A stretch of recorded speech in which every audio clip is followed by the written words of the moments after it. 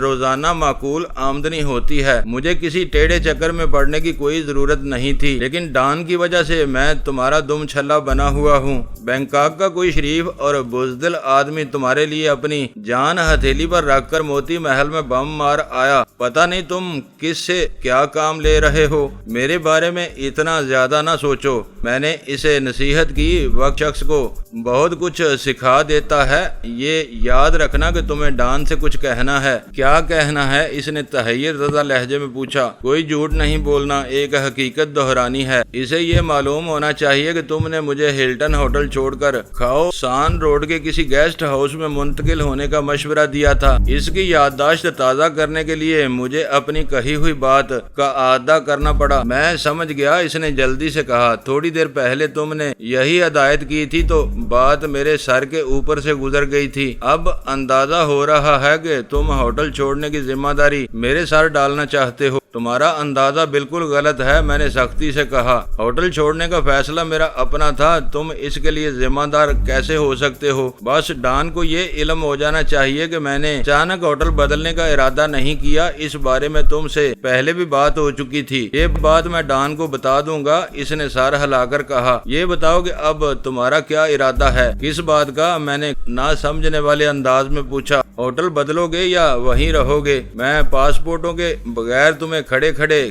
کہیں بھی جگہ دلوا سکتا ہوں، اس نے اپنی پیشکش دہرائی۔ فی الحال گاڑی اسی طرح چلنے دو، میں نے بے پرواہی سے جواب دیا۔ موڈ بنے گا تو میں تمہیں بتا دوں گا، جیسے تمہاری مرضی۔ میرے روکھے پھیکے جواب سے اسے مایوسی ہوئی اور اس نے اپنی بات جاری رکھتے ہوئے کہا، تم نے پاسپورٹ والے قصے کو اپنے دل پر لے لیا ہے، یہ اچھی بات نہیں ہے۔ مجھے پتا ہے کہ ڈان سے تمہاری کیا باتیں ہوئی ہیں، وہ لوپ بوری میں تمہاری کارکردگی سے یقیناً بہت خوش ہوا ہوگا۔ وہ اپنے دشمن کا خون پی جانے کا مزاج رکھتا ہے۔ تم نے ساری باتیں چھوڑ کر اس ایک قصے کو پکڑا ہوا ہے۔ اس نے مجھے اپنی آنکھ کا تارا قرار دیا ہے۔ میں نے اس کی شکایت پر قدرے بیزاری سے کہا، لیکن آنکھ کے تارے پر بھروسہ کیا جاتا ہے، اس کی تذلیل نہیں۔ بس اس نے میری بات درمیان سے اڑا دی۔ قصہ ختم ہو گیا۔ تم نے اب تک اندازہ لگا لیا ہوگا کہ ڈان بہت سوچ سمجھ کر اور کم بولتا ہے۔ وہ بہت مشکل سے کسی کو عزت دیتا ہے اور پھر ہمیشہ اپنے فیصلے پر قائم رہتا ہے۔ اسے موتی محل میں دھماکے کی خبر ملے گی تو اس کی نظروں میں تمہاری توقیر اور زیادہ بڑھ جائے گی۔ وہ اپنے موقف پر سختی سے قائم تھا اور میں اپنے پاسپورٹ چھن جانے کی وجہ سے سخت جھنجھلاہٹ میں مبتلا ہو چکا تھا۔ اس کے ساتھ میں کتنا ہی سر کھپا لیتا، اسے اپنا ہم نوا نہیں بنا سکتا تھا۔ مجھے اس کے ذریعے ڈان کو جو پیغام پہنچانا تھا وہ میں اس کے ذہن میں بخوبی ڈال چکا تھا۔ میں نے اکتائے ہوئے انداز میں اس سے واپسی کے بارے میں سوال کیا تو اس نے نہایت سعادت مندی سے بتایا کہ اس وقت وہ ہلٹن ہوٹل کی طرف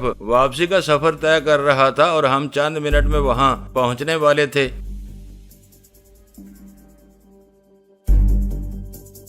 دوستو ویڈیو کو لائک ضرور کر دیا کریں۔ ISI پاک آرمی زندہ باد، پاکستان پائندہ آباد۔ معزز ناظرین، اپنا خیال رکھیے گا اور اپنے اس چینل کا بھی شکریہ۔